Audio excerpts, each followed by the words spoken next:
بسم اللہ الرحمن الرحیم۔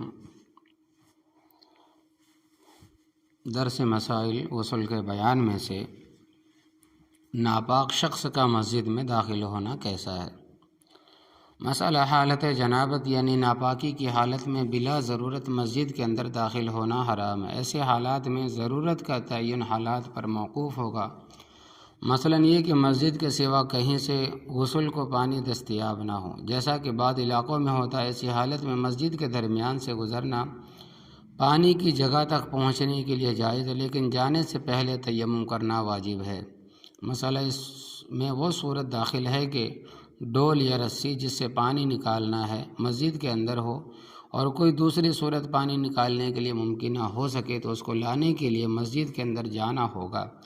یہ کیفیت دیہاتوں میں اکثر پیش آتی ہے جہاں پانی کے نل وغیرہ نہیں ہے۔ آج کل تو ہر جگہ پانی کی ٹینکیاں وغیرہ ہے اور پانی تک پہنچنے کے مخصوص راستے ہیں، لہذا غسل والوں کو چاہیے کہ اسی راستے سے جائے، بلا ضرورت مسجد کے اندر نہ جائے۔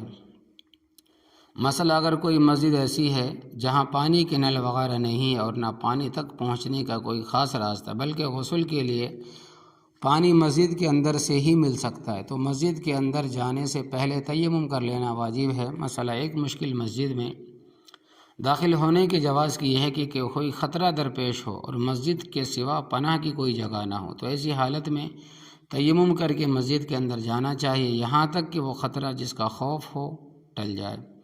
مثلا اگر کوئی مریض ہے جنابت کی حالت میں پانی کا استعمال نہ کر سکا تو چاہیے کہ تیمم کر کے مسجد کے اندر جائے اور اسی تیمم سے نماز پڑھے، لیکن بلا ضرورت وہاں نہ ٹھہرے۔ خلاصہ کلام یہ ہے کہ جنابت ناپاکی کی حالت میں مسجد کے اندر جانے کے لیے تیمم کرنا کبھی واجب ہوگا اور کبھی مستحب ہوگا۔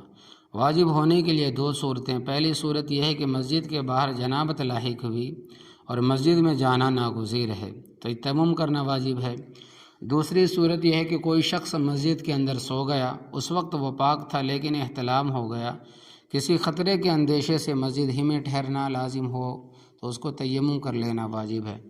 ان دونوں صورتوں کے علاوہ اور صورتوں میں تیمم مستحب ہے۔ چنانچہ اگر کسی کو مسجد کے اندر جنابت لاحق ہوئے تو باہر آنے سے پہلے تیمم کر لینا مستحب ہے۔ یہ کوئی جنابت میں ہے اور مسجد میں جانے کی مجبوری پیش آئی اور تیمم کرنے کا موقع نہ ملا، پھر وہ مجبوری دور ہو گئی اور باہر آنا ہو تو مستحب یہ ہے کہ تیمم کر لے تاکہ تیمم کی حالت میں باہر آنا ہو، لیکن ان حالات میں اس تیمم سے قرآن شریف پڑھنا یا نماز ادا کرنا جائز نہیں ہے۔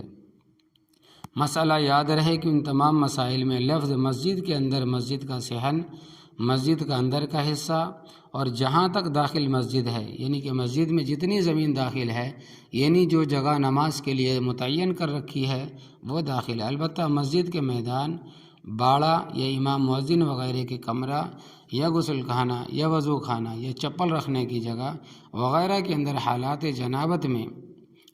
جنابت میں تیمم کیے بغیر داخل ہونا جائز ہے۔ مسئلہ عیدگاہ میں، مدرسے سے اور خانقاہ وغیرہ میں جنبی کا، یعنی کہ جو شخص ناپاکی کی حالت میں ہو، جانا جائز ہے۔ مسئلہ جنازے کی نماز پڑھانے کی جگہ میں جانا جائز ہے، اور اگر مدرسے کے کمرے کو مستقل طور پر مسجد بنا دیا گیا ہے تو مسجد کے حکم میں، اور اگر عارضی طور پر نماز پڑھنے کا کام لیا جا رہا ہے تو مسجد کے حکم میں نہیں ہے۔ حائضہ اور جنبی کے لیے مسجد میں داخل ہونا کیوں منع ہے؟ یعنی کہ جنابت والا شخص، ناپاک انسان اور حیض و نفاس والی عورت کو مسجد کے اندر جانا اس لیے ناجائز ہوا کہ مسجد نماز اور ذکر الہی کرنے کی جگہ اور شعائر الہی میں سے ہے، یعنی کہ شاعر اسلام میں سے اور کعبہ کا ایک نمونہ ہے، اس لیے اس کے اندر جانا ایسی ناپاک حالت میں ناجائز ہوا کہ وَمَن يُعَظِّمْ شَعَائِرَ اللَّهِ فَإِنَّهَا مِن تَقْوَى الْقُلُوبِ۔ تو اللہ تبارک و تعالی عمل کی توفیق عطا فرمائے۔